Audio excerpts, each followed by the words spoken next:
Hello friends, अब हम देख रहे हैं class 8 subject general science, chapter name है इनसाइड द एटम्स। ठीक है, last video we are studied some theories and models of atoms.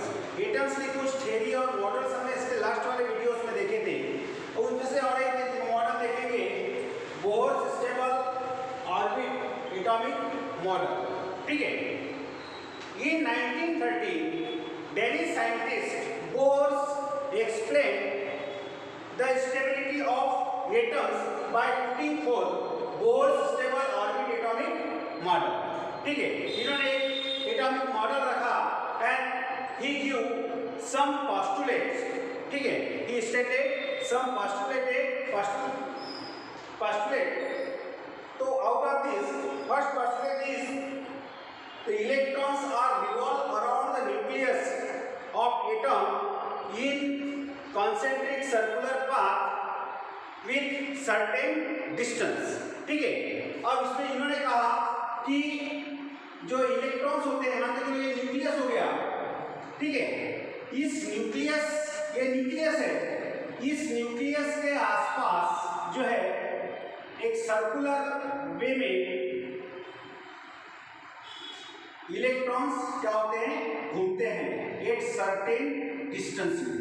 ठीक है, ये क्या होता है, एक सर्टेन डिस्टेंस में इलेक्ट्रॉन्स घूमते रहते हैं किसके आसपास में, किसके राउंड में, न्यूक्लियस के राउंड में, एटम्स में। ठीक है, और उसके बाद में इन कॉन्सेंट्रिक सर्कुलर ऑर्बिट, ठीक है, इस कॉन्सेंट्रिक सर्कुलर ऑर्बिट में ये घूमते रहते हैं, और ये जो घूमते रहते गोल-गोल, इन दोनों के बीच में क्या होती है, डिस्टेंस होता है। मान के चलिए यहाँ पे इलेक्ट्रॉन्स है, यहाँ ये दूसरा राउंड में घूमने वाला इलेक्ट्रॉन्स है, इन दोनों में क्या होता है, सर्टेन डिस्टेंस होता है। ये पहला पोस्टुलेट है। ठीक है, तो पहला पोस्टुलेट का क्या है, the electrons are revolve around the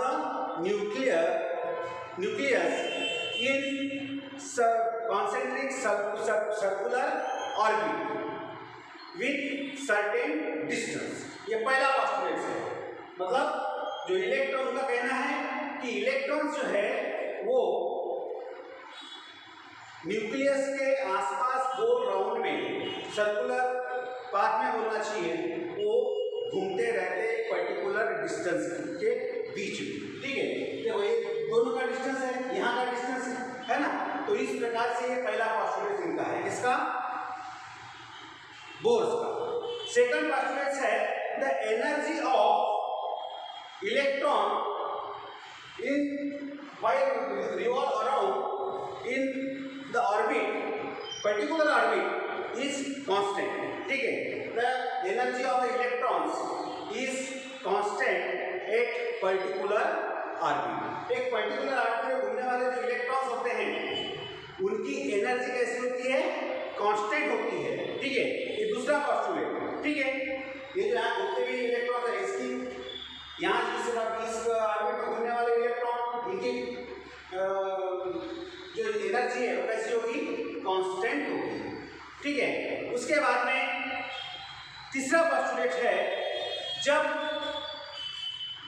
inner orbit से, देखिए, when electron jump from inner orbit to outer orbit, यानी ये जो इनर ऑर्बिट है, इनर ऑर्बिट से इलेक्ट्रॉन जंप करेगा किधर, आउटर ऑर्बिट के में, that time the energy is absorb. उस समय एनर्जी क्या होगी, एब्जॉर्ब होगी। और अगर by the way the electron jump from outer orbit to inner orbit, that time energy is immediate. ठीक है, जब when electron jump from inner orbit to outer orbit, that time energy is absorbed। ठीक है, और the electron jump from outer orbit to inner orbit, that time energy is immediate। ठीक है, ये तीन पोस्टुलेट्स हो गए। ठीक है, अब उसके बाद में है यहाँ पे एक तुम्हारे बुक्स में डू यू नो, आपने कभी प्रैक्टिकल किया होगा, व्हेन टेबल साल्ट मतलब सोडियम क्लोराइड, जो खाने का जो नमक है, ठीक है, अगर उसको हम if you throw some quantity of table salt on the flame of LPG gas, ठीक है, एलपीजी गैस के फ्लेम में अगर डाल के देखोगे तो क्या होगा, तो yellow colour spark is obtained, पीले कलर का स्पार्क वहां पे होगा, ठीक है। और उसके बाद में दूसरा एक एग्जांपल दिया है हमारे बुक्स में, sodium metals, when sodium metals are get into the water, उस समय भी क्या होगा, येलो स्पार्क निकलेगा। सोडियम मेटल को अगर पानी में डालेंगे तो येलो स्पार्क निकलता है। अपने दूसरी ऑन रोड के ऊपर भी सोडियम के लैंप रहते हैं, ठीक है, सोडियम वेपर्स लैंप होते हैं ना, जो अपने को येलो कलर दिखाते हैं, ठीक है। तो उसमें ऐसा क्यों होता है, ऐसा इसलिए होता है कि जो इलेक्ट्रॉन्स होते हैं वो इनर ऑर्बिट से आउटर ऑर्बिट के तरफ जंप होते हैं और आउटर ऑर्बिट से इनर ऑर्बिट की तरफ जंप होते हैं, और बाद में ऐसी कंडीशन आते हैं कि वो जहाँ के वहाँ हो जाते हैं, इसलिए वो येलो कलर का लाइट अपने को दिखाई देता है, ठीक है। समझ में आ गई बात। अगर एलपीजी गैस के फ्लेम के ऊपर नमक यदि डालते हैं आप तो येलो कलर का स्पार्क आता है, उसी प्रकार से सोडियम मेटल्स को यदि पानी में डाल दिया जाए तो वहाँ पर भी क्या होगा, येलो कलर का स्पार्क आएगा। या रोड के ऊपर जो सोडियम वेपर के जो लैंप लगे होते हैं, ठीक है, वो अपने को लाइट दिखाते हैं। क्यों दिखाते हैं, या ऐसा क्यों होता है, क्योंकि यही बोर्स का ने जो बोला एनर्जी इमिट और एब्जॉर्ब की सिस्टम, ठीक है, जब वो इनर ऑर्बिट से आउटर ऑर्बिट में जब इलेक्ट्रॉन जंप होता है तो उस समय एनर्जी एब्जॉर्ब होती है, और जब इनर ऑर्बिट आउटर ऑर्बिट से इनर ऑर्बिट में जब वो इलेक्ट्रॉन जंप करता है तो उस समय एनर्जी इमिट होती है, और बाद में वही कंडीशन यथावत हो जाती है, जहाँ के इलेक्ट्रॉन्स वहाँ हो जाते हैं, ठीक है। इसलिए वहाँ पर येलो कलर अपने को नजर आता है, येलो स्पार्क नजर आता है। समझ में आ गई बात। उसके बाद में है Bohr's more, some more atomic models are fruitful after the Bohr's के बाद में भी कुछ लोगों ने, कुछ साइंटिस्ट ने एटम्स के ऊपर मॉडल बनाए, ठीक है। And atomic structure was studied a deep with advent new branch of science that is called quantum mechanics, जो आज के डेट में पूरी गहराई तक एटम्स के बारे में जो स्टडी जिस ब्रांच में की जाती है उसको बोलते हैं, साइंस की जिस ब्रांच में की जाती है उसको कहते हैं क्वांटम मैकेनिक्स, ठीक है। अब इसके बाद में with all the some well accepted fundamental principle atomic structures कैसा होता है, एटम्स का स्ट्रक्चर्स कैसा होता है वो अपने को देखना है, ठीक है। तो एटॉमिक स्ट्रक्चर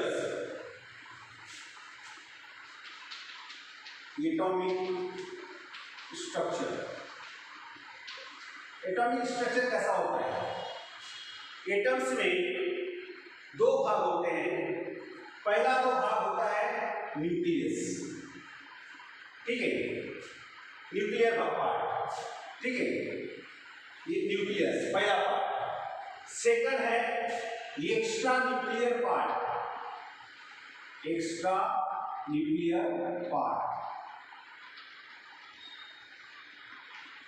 जो यहाँ पे इलेक्ट्रॉन्स रिवॉल्व होते हैं ना, वो एक्स्ट्रा न्यूक्लियर और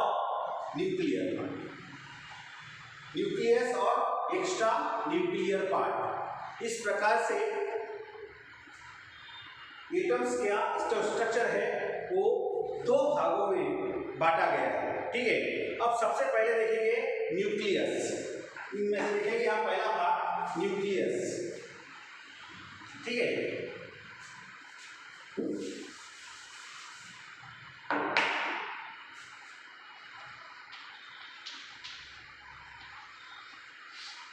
nucleus is concentrated at the centre of atoms.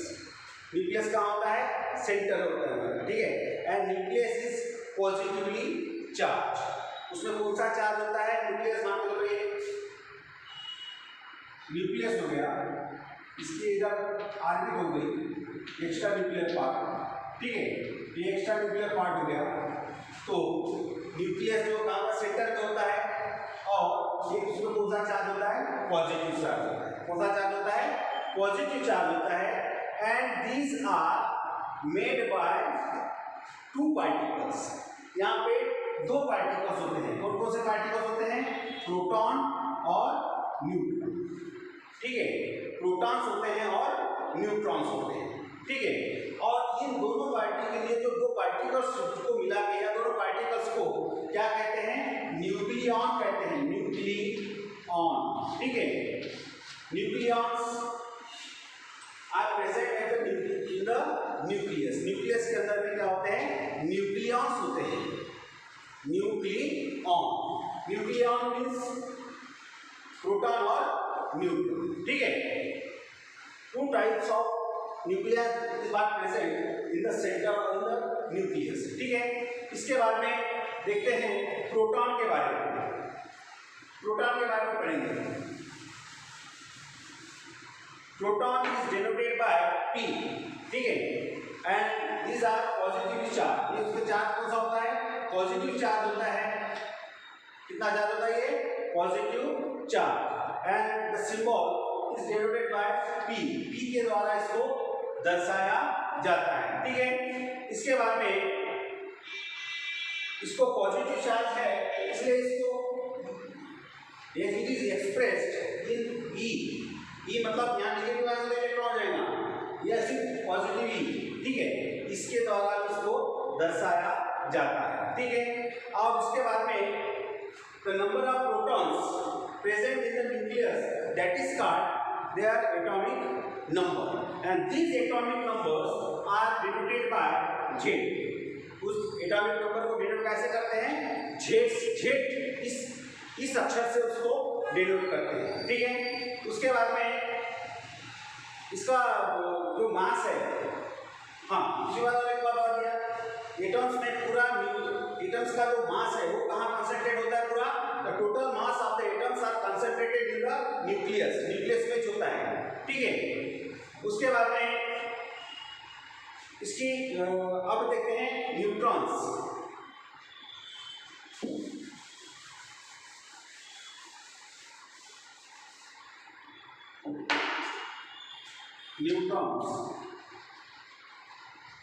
Neutrons जो है ये न्यूट्रॉन्स जनरली न्यूट्रल होते हैं, ठीक है। मतलब इस पर किसी प्रकार का कोई चार्ज नहीं होता है, ना तो पॉजिटिव चार्ज होता है ना तो नेगेटिव चार्ज होता है। किसी भी प्रकार का इसके ऊपर चार्ज नहीं होता। किस पे? न्यूट्रॉन्स पे। और उसके बाद में electrical neutrals and the symbol of neutrons is N, ठीक है। और उसके बाद में टोटल नंबर ऑफ आपको लिखना है न्यूट्रॉन्स, तो उसको दर्शाते हैं कैपिटल N से, ठीक है। और वो सेंटर में होते हैं, मतलब न्यूक्लियस में होते हैं, ठीक है। उसके बाद में the mass of the neutron is approximately 1 U, ठीक है। इसका ये होता है, समझ में आ गई बात? तो अभी हमने क्या देखे न्यूक्लियस के बारे में। उसके बाद में है न्यूक्लियर पार्ट, ठीक है। Extra nuclear part. Extra nuclear part मतलब न्यूक्लियस छोड़, ठीक है। अब एक्स्ट्रा न्यूक्लियर पार्ट में क्या होता है? Extra nuclear part atomic structure includes electrons revolving around the, देखिए एक्स्ट्रा मतलब electrons are revolve around the nucleus in concentric circular orbit, ठीक है। इस अनेक अनेक कक्षाओं में, इन ऑर्बिटों में क्या होता है? इलेक्ट्रॉन्स घूमते रहते हैं, ठीक है। अब इलेक्ट्रॉन जो है, अब इलेक्ट्रॉन्स के बारे में यदि पढ़ते हैं हम, electrons is represented by E, मतलब यहाँ पे माइनस चार्ज होता है, नेगेटिव चार्ज होता है। इलेक्ट्रॉन में कौन सा चार्ज होता है? नेगेटिव चार्ज होता है, ठीक है। And symbol is E, H electron carries, हाँ, और जो इलेक्ट्रॉन्स होते हैं, electrons, the mass of the electrons is less 1800 times less than the mass of hydrogen atoms. यानी हाइड्रोजन एटम्स के मास से 1800 गुना उसका मास कम होता है, इसलिए माना जाता है, therefore we are considered the mass of the electron is negligible, उसका मास negligible माना गया है, ठीक है। the number of electron in the extra, हाँ, अब देखिए नंबर ऑफ इलेक्ट्रॉन, ये नंबर ऑफ प्रोटॉन और नंबर ऑफ इलेक्ट्रॉन जो है ये कैसे होते हैं? सेम होते हैं, ठीक है। अगर सोडियम का देखेंगे तो नंबर ऑफ इलेक्ट्रॉन सोडियम में 11 है, तो उसके प्रोटॉन में कितने होंगे? 11 होंगे, ठीक है। तो नंबर ऑफ प्रोटॉन और इलेक्ट्रॉन इज सेम, मतलब सोडियम का देखिए, सोडियम का 11 है इलेक्ट्रॉन सोडियम में, और तो 11 ही क्या हो गए? 11 क्या हो गए? प्रोटॉन हो, ठीक है।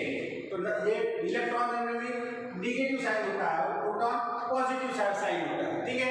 तो इसमें से ये डिस्मिस हो जाएगा ना, तो इसीलिए पॉजिटिव और नेगेटिव चार्ज दोनों समान होने की वजह से द एटम्स आर न्यूट्रल्स, ठीक है। Sometimes you have to ask the question why atoms are neutral, तो बस सीधे सवाल है, the number of protons and number of proton, that is the proton have positive charge and number of electron have negative charge, and then both the number of proton and electron is same, therefore the atoms is कैसा होता है? Atoms के कारण neutrals होते हैं, ठीक है। अब उसके बाद में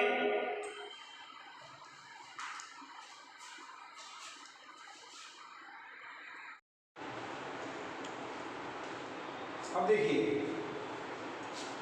इसमें हमको ये मालूम है कि मास ऑफ इलेक्ट्रॉन इज निग्लिजिबल। मान के चलो ये न्यूक्लियस हो गया, ये इसकी ऑर्बिट हो गई, और इस ऑर्बिट में क्या होता है? इलेक्ट्रॉन्स घूमते रहते हैं, ठीक है। जो भी है ये इलेक्ट्रॉन्स इसमें घूमते रहते हैं।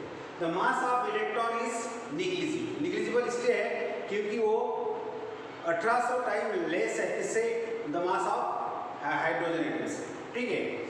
अब उसके बाद में the total mass of the atoms are concentrated in the nucleus, ठीक है, क्योंकि यहाँ प्रोटॉन और न्यूट्रॉन्स होते हैं, ठीक है। क्या होते हैं? प्रोटॉन्स और न्यूट्रॉन्स, ठीक है। तो टोटल मास कैसे निकाला जाएगा? Total mass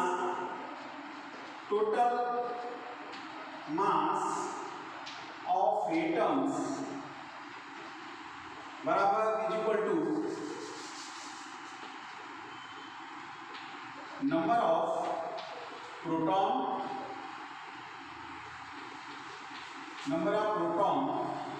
plus number of neutron, ठीक है। दोनों का मास कैसा निकलेगा? दोनों को प्लस करने के बाद, ठीक है। तो the number of mass is denoted by A, कैसे दर्शाया जाता है इसको? ये से दर्शाया जाता है, ठीक है। और नंबर ऑफ प्रोटॉन जो होते हैं वो एटॉमिक नंबर कहलाता है, मतलब वो कैसे दर्शाया जाता है? जेड से, ठीक है। तो atomic number is denoted by Z and atomic mass of the atoms are denoted by ये, ठीक है। अब ये देखा था एलिमेंट्स का, अगर टोटली हमने कुछ एटॉमिक मास और एटॉमिक नंबर किस प्रकार से दर्शाया जाता है, तो सबसे पहले ऊपर में लिखा जाता है ये, मतलब एटॉमिक मास, ठीक है, एटॉमिक मास। उसके बाद में उसका सिंबल लिखा जाता है, एलिमेंट्स का सिंबल, ठीक है।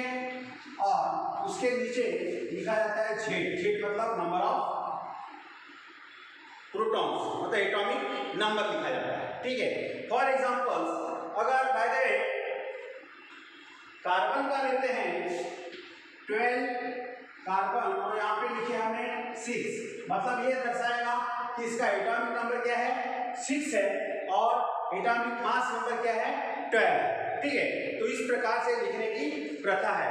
इसके साथ साथ हम इसी फार्मूले के आधार पर क्या काम कर सकते हैं, नंबर ऑफ न्यूट्रॉन्स भी निकाल सकते हैं। नंबर ऑफ न्यूट्रॉन कैसे निकालेंगे, 12 minus 6 is equal to 6, that is number of neutron. Neutron इसमें से निकल जाएगा। ठीक है, बिल्कुल सरल है।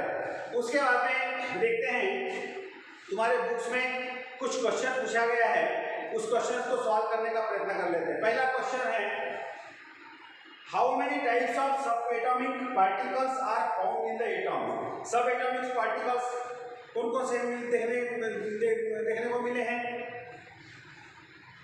प्रोटॉन, न्यूट्रॉन और electron. Which sub atomic particles are electrically charge. तो प्रोटॉन पे पॉजिटिव चार्ज होता है, इलेक्ट्रॉन पे नेगेटिव चार्ज होता है। तो ये दो ही प्रोटॉन और इलेक्ट्रॉन, ये दोनों इलेक्ट्रिकली चार्ज होते हैं।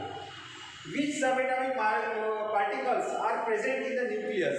तो न्यूक्लियस के अंदर में प्रोटॉन और न्यूट्रॉन ही होते हैं। ठीक है, प्रोटॉन और पढ़ चुके हमने। और where are the electrons revolving around the nucleus in place, यानी कहाँ घूमते हैं। तो वो कहाँ घूमते हैं, सीधी सी बात है कि वो घूमते हैं एक पर्टिकुलर ऑर्बिट में। ठीक है, न्यूक्लियस से जो ऑर्बिट होती है उन पर्टिकुलर ऑर्बिट में वो इलेक्ट्रॉन्स घूमते रहते हैं। ठीक है, और फिर यहाँ पे एक एग्जांपल सब आपको दिया है, मतलब क्वेश्चन दिया है, उस क्वेश्चन को भी सॉल्व कर लेते हैं थोड़ा सा, तब आपको और बात समझ में आ जाएगी पूरी तरह। पहला क्वेश्चन है, the symbol of oxygen is O। ठीक है, सिंबल ऑफ ऑक्सीजन क्या बोलता है, वो है। ठीक है, there are 8 proton and 8 neutron. ठीक है, 8 proton and 8 neutron. From this determine the atomic number. Natural है, 8 number of proton plus neutron, 8 plus 8 is equal to कितने हो जाएंगे 16। ठीक है, तो from this determine the atomic number and mass. Atomic number कितना होगा उसका, प्रोटॉन की संख्या 8 है, तो एटॉमिक नंबर कितना होगा 8 होगा, और ये कितना होगा, एटॉमिक मास कितना होगा 60। तो इस प्रकार से उसको लिख सकते हैं। ठीक है, अब उसके बाद में atomic number of carbon is 6, how many electrons are there in carbon atoms. तो नंबर ऑफ एटॉमिक नंबर कितना है 6 है, तो इलेक्ट्रॉन्स कितने होंगे 6 ही होंगे।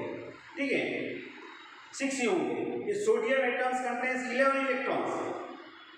What is the atomic number of sodium. तो सोडियम एटम्स में 11 एटॉमिक नंबर है, यदि नंबर ऑफ इलेक्ट्रॉन्स 11 है तो एटॉमिक नंबर भी उसका एटॉमिक नंबर भी कितना होगा 11 ही होगा। ठीक है, अब इसके बाद इस प्रकार से ऐसे क्वेश्चन दिए हैं तुम्हारे इसमें, और घर में पढ़ लेना। सरल है, जो हमने पढ़ा है आपको वही है। ठीक है, अब इसके बाद में देखते हैं distribution of electron. Distribution of electrons.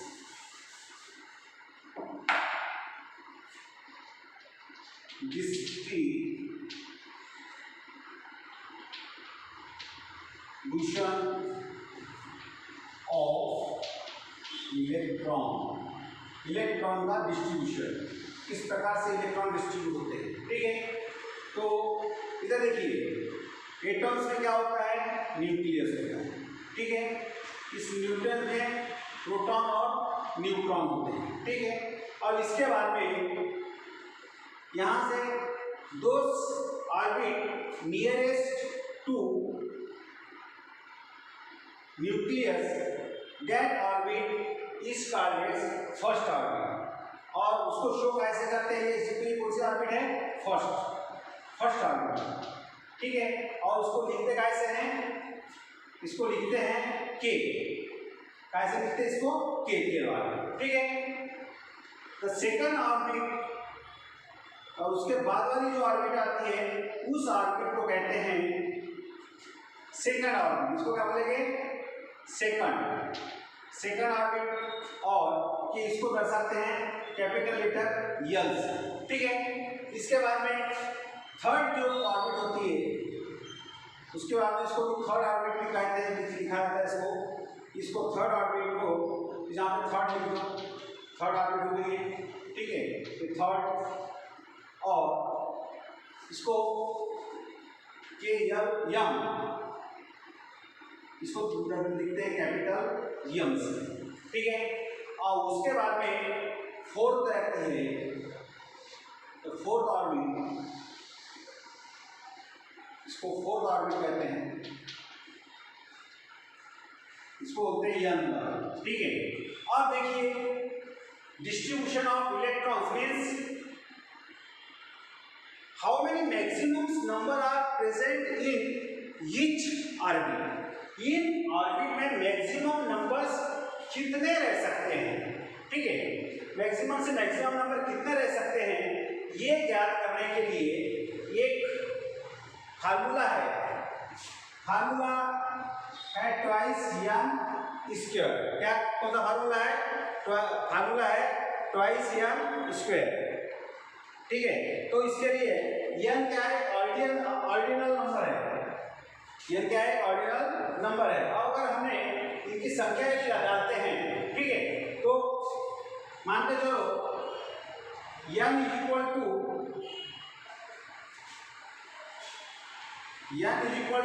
One, first orbit के लिए करते हैं हम, ये फर्स्ट ऑर्बिट के लिए, तो इसमें कितने इलेक्ट्रॉन्स हो सकते हैं ये ज्ञात करने के लिए हम उस फार्मूले में अगर रखते हैं तो 2 × 1 इज इक्वल टू 2। तो फर्स्ट ऑर्बिट में कितने आएंगे इलेक्ट्रॉन्स? ज़्यादा सिर्फ दो इलेक्ट्रॉन्स आएंगे, ठीक है। दो ही इलेक्ट्रॉन, दो के ऊपर इलेक्ट्रॉन्स इस फर्स्ट ऑर्बिट में नहीं आ सकते, ठीक है। Not more than 2 electrons, maximum electrons is there, ठीक है। यहाँ पे 2 से ज़्यादा इलेक्ट्रॉन्स नहीं हो सकते। उसके बाद में सेकंड के लिए अगर यन बराबर हमने 2 लिए तो ट्वाइस 2 × 2 स्क्वायर कितने हो सकते हैं? ज़्यादा 8, ठीक है। तो सेकंड वाले में कितने आए? 8। ये जो सेकंड ऑर्बिट है इसमें कितने इलेक्ट्रॉन्स रहेंगे? सिर्फ 8 इलेक्ट्रॉन्स। अगर हमने ले लिए n इज इक्वल टू 3, तो 2 × 3 स्क्वायर कितना आएगा? 18 आएगा। तो थर्ड ऑर्बिट जो है ये वाला, मतलब यम वाला, ठीक है। तो उसमें कितने इलेक्ट्रॉन्स ज़्यादातर मैक्सिमम हो सकते हैं? 18 इलेक्ट्रॉन्स। उसी प्रकार से अगर हमने n इज इक्वल टू 4 लेते हैं तो क्या आएगा? 2 × 4 स्क्वायर इज इक्वल टू कितना आएगा? 32, ठीक है। तो फोर्थ ऑर्बिट में कितने इलेक्ट्रॉन्स रह सकते हैं? ओनली 32, ठीक है। तो इस प्रकार से इलेक्ट्रॉनों का भी डिस्ट्रीब्यूशन इसमें होते रहता है, ठीक है। तो आज के लिए इतना ही। कल देखेंगे तुम्हारे इसमें दिया कि में कितने इलेक्ट्रॉन को फार्मूला में आपको समझा दिया हूँ। इसी फार्मूले के आधार पे आप पढ़ना घर में और समझना, ठीक है। तो इस प्रकार से बोर्स मॉडल हमने पढ़े, बोर मॉडल्स के पोस्टुलेट्स पढ़े, फिर एटॉमिक स्ट्रक्चर पढ़े, मतलब एटम्स का स्ट्रक्चर कैसा होता है, ठीक है। न्यूक्लियस, एक्स्ट्रा न्यूक्लियस, इस प्रकार से हमने ये सब पढ़े। उसके बाद में डिस्ट्रीब्यूशन ऑफ इलेक्ट्रॉन्स, कौन से ऑर्बिट में कितने इलेक्ट्रॉन्स हो सकते हैं, कितनी ऑर्बिट हो सकती है, या फर्स्ट, सेकंड, थर्ड, फोर्थ, और उनमें मैक्सिमम कितने इलेक्ट्रॉन्स रह सकते हैं, इसके बारे में भी हमने पढ़े हैं। Distribution of electrons in the orbit, ठीक है। और उसके बाद में इलेक्ट्रॉनिक कॉन्फ़िगरेशन क्या होता है ये हम नेक्स्ट वीडियो में पढ़ाएंगे। कितना पढ़ाए, कितना कब पढ़ाओ, ये पूरा तुम